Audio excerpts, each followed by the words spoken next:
മുംബൈ നഗരത്തിലെ ലോക്കൽ ട്രെയിനുകളിൽ മാത്രം കോടിക്കണക്കിന് ആളുകളാണ് യാത്ര ചെയ്യുന്നത്. എന്നാൽ കണക്കുകൾ ഉയരുമ്പോഴും കാലങ്ങളായി തുടരുന്ന ദുരിതയാത്രയ്ക്ക് പരിഹാരമുണ്ടായിട്ടില്ലെന്നാണ് പൊതുവായ പരാതി. പീക്ക് സമയങ്ങളിൽ ജീവൻ പണയം വെച്ചുള്ള യാത്രയാണ് ഇപ്പോഴും ലക്ഷക്കണക്കിന് ആളുകളുടെ ദിനചര്യ.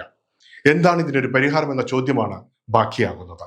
സമ്മിശ്ര പ്രതികരണങ്ങളിലേക്ക്. സെൻട്രൽ റെയിൽവേ പുറത്തുവിട്ട കണക്കുകൾ പ്രകാരം 2025-26 സാമ്പത്തിക വർഷത്തിൽ ജനുവരി വരെ 1373 മില്യൺ യാത്രക്കാരാണ് ലോക്കൽ ട്രെയിനുകളിൽ യാത്ര ചെയ്തത്. അതിൽ ഭൂരിഭാഗവും മുംബൈ സബർബൻ നെറ്റ്വർക്കിലാണ്.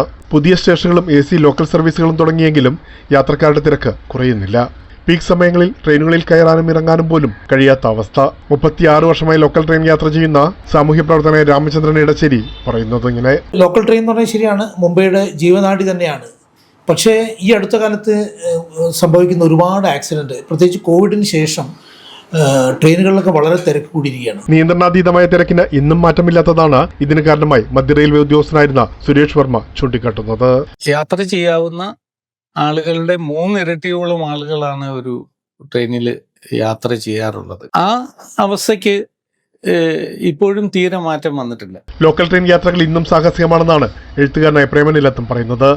ലോകത്തെവിടെ എത്തിപ്പെട്ടാലും മലയാളിയോട് മുംബൈ നഗരത്തെക്കുറിച്ച് ചോദിച്ചാൽ ഭയപ്പാടുള്ള രീതിയിലാണ് അവർ സംസാരിക്കുക. കാരണം ഒരിക്കലെങ്കിലും അവർ നഗരത്തിലെ കൂടി കടന്നു പോയിട്ടുണ്ടാവും.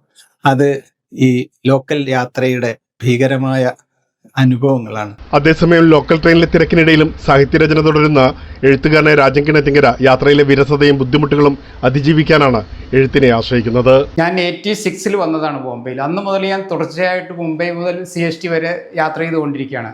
ഈ യാത്ര എന്ന് പറയുന്നത് മുംബൈയുടെ ജീവസ്പന്ദനമാണെന്ന് പറയുന്നത്. പിന്നെ ഞാൻ ഇവിടുന്ന് കയറുന്നു, അടുത്ത സ്റ്റേഷനോ അതിൻ്റെ അടുപ്പുറത്തെ സ്റ്റേഷനോ എനിക്ക് കുറച്ച് കംഫർട്ടബിളായി നിൽക്കാൻ കഴിഞ്ഞാൽ ഞാൻ എൻ്റെ എഴുത്തിലും ഇതിലൊക്കെ വ്യാപൃതമായിട്ട് ഞാൻ എൻ്റെ ടെൻഷൻ മറക്കുന്നു, ഈ യാത്രയുടെ ദുരിതം മറക്കുന്നു. അങ്ങനെയാണ് ഞാൻ എൻ്റെ ജീവിതത്തെ മുന്നോട്ട് കൊണ്ടുപോകുന്നത്. ജോലി സമ്മർദ്ദമാണ് കാരണമായി ചൂണ്ടിക്കാട്ടുന്നത്. 90% പേര് പ്രൈവറ്റ് കമ്പനിയിൽ ജോലി ചെയ്യുന്നു. അപ്പോൾ അത് ജോലിയുടെ സമ്മർദ്ദങ്ങൾ, പിന്നെ സമയത്തെത്താവുന്ന കാര്യങ്ങൾ, ഇങ്ങനെയുള്ള കാര്യങ്ങളൊക്കെ വെച്ചിട്ട് എല്ലാവരും വളരെ പ്രഷറാണ് ജോലിക്ക് പോകുന്നത്. അപ്പോൾ ഏറ്റവും പെട്ടെന്ന് കിട്ടുന്ന ട്രെയിന് അതിലെങ്ങനെയെങ്കിലും കയറുക. മുംബൈയിലെ വികസനങ്ങൾക്കിടയിൽ അവഗണന നേരിടുന്ന മേഖലയാണ് ലോക്കൽ ട്രെയിനുകളെന്ന് പ്രേമൻ പറയുന്നു. യഥാർത്ഥത്തിൽ ബോംബെ നഗരത്തിന് ഒരുപാട് മാറ്റങ്ങൾ ഉണ്ടായിട്ടുണ്ട്. അത് റോഡുകൾ കോൺക്രീറ്റ് ചെയ്യപ്പെട്ടു, ഫ്ലൈ ഓവറുകൾ നിരവധി നിർമ്മിക്കപ്പെട്ടു, പല അടിസ്ഥാന വികസന സൗകര്യങ്ങളൊക്കെ വർദ്ധിച്ചു കൊണ്ടിരുന്നു. പക്ഷേ ഈ ലോക്കൽ ട്രെയിനിന്റെ വിഷയം ഇപ്പോഴും അതേപോലെ തുടരുകയാണ്. വാതിലിൽ തൂങ്ങി യാത്ര ചെയ്യേണ്ടി വരുന്ന അപകടകരമായ സാഹചര്യത്തിൽ തലനാരിഴയ്ക്ക് രക്ഷപ്പെട്ട കഥ ഇന്നും ഞെട്ടലോടെയാണ് രാമചന്ദ്രൻ ഓർത്തെടുക്കുന്നത്. എനിക്ക് എൻ്റെ വ്യക്തിപരമായിട്ട് അനുഭവം എന്ന് വെച്ചാൽ, ഒരു 2 വർഷം മുമ്പ് ഞാൻ താനയിൽ നിന്ന് ട്രെയിനിൽ ബോർഡ് ചെയ്യുന്ന സമയത്ത് ഇതേപോലെ തന്നെ പെട്ടെന്ന് ഞാനതിലെ കമ്പിയിൽ പിടിച്ചു, സ്ലിപ്പായി താഴേക്ക് വീണു.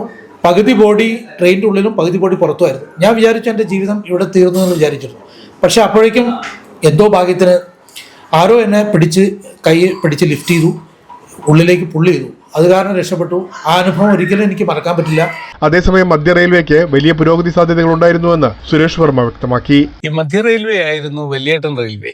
മധ്യ റെയിൽവേക്ക് വലിയ പുരോഗതികൾക്കുള്ള സാധ്യതകൾ ഉണ്ടായിരുന്നു. പക്ഷെ അത് വേണ്ട വിധം ശ്രദ്ധിക്കപ്പെട്ടിട്ടില്ല എന്ന് തന്നെ വേണം പറയാൻ. മുംബൈയിൽ മെട്രോ ലൈനുകളും അധിഷ്ഠിത ക്യാബുകളും വികസിപ്പിച്ചിട്ടും സബർബൻ റെയിൽവേ നഗരത്തിന്റെ ജീവനാഡിയായി ഇന്നും തുടരുന്നു. മധ്യ പശ്ചിമ റെയിൽവേകളിലായി പ്രതിദിനം 80 ലക്ഷത്തിലധികം പേരാണ് യാത്ര ചെയ്യുന്നത്. അനൌദ്യോഗിക കണക്കുകൾ സൂചിപ്പിക്കുന്നു. തിരക്കും സുരക്ഷയും സംബന്ധിച്ച ആശങ്കകൾ തുടരുകയാണ്. എന്താണ് ഇതിനൊരു പരിഹാരമെന്ന ചോദ്യമാണ് ബാക്കിയാകുന്നത്. എനിക്ക് തോന്നുന്നത് പരിഹാരത്തിന് വേണ്ടി, അതിന് യാത്രാ സൗകര്യങ്ങൾക്ക് വേണ്ടി ഒരു പ്രത്യേക കോർപ്പറേഷൻ ഉണ്ടാക്കി അതിന് ഫണ്ട് അനുവദിക്കുകയും ആ ഫണ്ട് മുഴുവൻ ഈ വികസനത്തിന്, ഈ യാത്രക്കാരുടെ ദുരിതങ്ങൾ അകറ്റാൻ വേണ്ടി അതിന് പ്രത്യേക പാരലൽ ട്രാക്കുകളാണെങ്കിൽ അതല്ലെങ്കിൽ പ്രത്യേക സൗകര്യങ്ങളുള്ള ട്രാമുകൾ പോലത്തെ യാത്ര ചെയ്യാനുള്ള സൗകര്യം, അതൊക്കെ മറ്റ് വിദേശ രാജ്യങ്ങൾ, യൂറോപ്യൻ രാജ്യങ്ങളിലൊക്കെ അതൊക്കെ വികസിപ്പിച്ചതുകൊണ്ടാണ് അവിടെയൊക്കെ മെട്രോകളിലും ട്രെയിനുകളൊക്കെ വളരെ പരിമിതമായ, വളരെ സൗകര്യത്തോടു കൂടി ആളുകൾ യാത്ര ചെയ്യുന്നത്. ഇതിന് പ്രതിവിധി എന്ന് പറയുന്നത് ഒന്നുകിൽ എല്ലാ വണ്ടികളും 15 ഡബ്ബയിലേക്ക് മാറ്റുക, 15 കമ്പാർട്ട്മെന്റുകളുള്ള വണ്ടികളായിട്ട് മാറ്റുക. പിന്നെ വേറൊരു പ്രതിവിധിയുള്ള, നമ്മുടെ വെസ്റ്റേൺ ഹൈവേയിലെ അപേക്ഷിച്ച് സെൻട്രൽ റെയിൽവേയിൽ മെയിൽ വണ്ടികൾ കൂടുതലാണ്. അപ്പോൾ ഈ മെയിൽ വണ്ടികൾക്ക് പാതയൊരുക്കുമ്പോൾ മറ്റുള്ള വണ്ടികൾ സ്വാഭാവികമായിട്ട് ലേറ്റ് ആവുകയാണ്.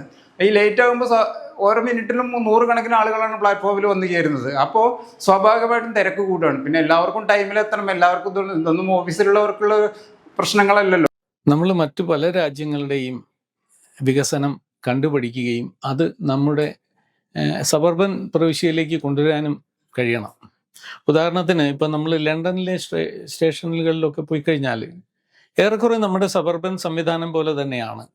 7 നിലകളുള്ള ഒരു റെയിൽവേ സ്റ്റേഷൻ, 7 നിലകളിലും പ്ലാറ്റ്ഫോമുകളുള്ള ഒരു റെയിൽവേ സ്റ്റേഷൻ നമ്മുടെ സങ്കല്പത്തിൽ പോലും ഇല്ല എന്നുള്ളതാണ് സത്യം. ഇപ്പോൾ ഞങ്ങളുടെ ഓഫീസ് എന്ന് പറഞ്ഞാൽ ഞാൻ ടാറ്റയിൽ വർക്ക് ചെയ്യുന്നത്, ഞങ്ങൾക്ക് ഫ്ലെക്സി ടൈമിംഗ് ആണ്. എന്ന് വെച്ചാൽ നമുക്ക് ഒരു എങ്ങനെയായാലും 8 hours 9 hours ഡ്യൂട്ടിയാണ്. 8 hours ജോലിയും 1 hour ലഞ്ച് ബ്രേക്ക് വേണം. അപ്പോൾ 9 hours നമുക്ക് കംപ്ലീറ്റ് ചെയ്താൽ മതി. ഈവൻ കുറച്ച് ലേറ്റ് ആയി കഴിഞ്ഞാൽ നമുക്ക് ലേറ്റ് ആയിട്ട് ഇരിക്കാം.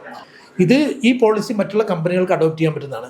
അതേപോലത്തെ ഷിഫ്റ്റ് 10 to 6 ജോബുള്ള കമ്പനികൾക്കും ഷിഫ്റ്റിലേക്ക് മാറാൻ പറ്റും. കാലങ്ങളായുള്ള ഈ സാഹസിക യാത്രകളിൽ പൊലിയുന്നത് നിരവധി വിലപ്പെട്ട ജീവനുകളാണ്. ദിവസേന 6 മുതൽ 10 പേരാണ് മുംബൈ ലോക്കൽ ട്രെയിൻ അപകടങ്ങളിൽ മരണപ്പെടുന്നതെന്ന് കണക്കുകൾ പറയുന്നു. കഴിഞ്ഞ 20 വർഷത്തെ കണക്കെടുത്താൽ 1,00,000-ലധികം പേർക്കാണ് ദാരുണാന്ത്യം സംഭവിച്ചിട്ടുള്ളത്. അപകടങ്ങളിൽ പരിക്കേറ്റ് ജീവിതം വഴിമുട്ടിയവരും നിരവധി. മുംബൈയുടെ ജീവനാടി എന്ന വിശേഷണത്തിന്റെ പൊലിമയിൽ ഈ യാഥാർത്ഥ്യങ്ങൾ അവഗണിക്കപ്പെടുന്നു. ഒരു വികസന ചർച്ച പോലും ഉയരുന്നില്ല.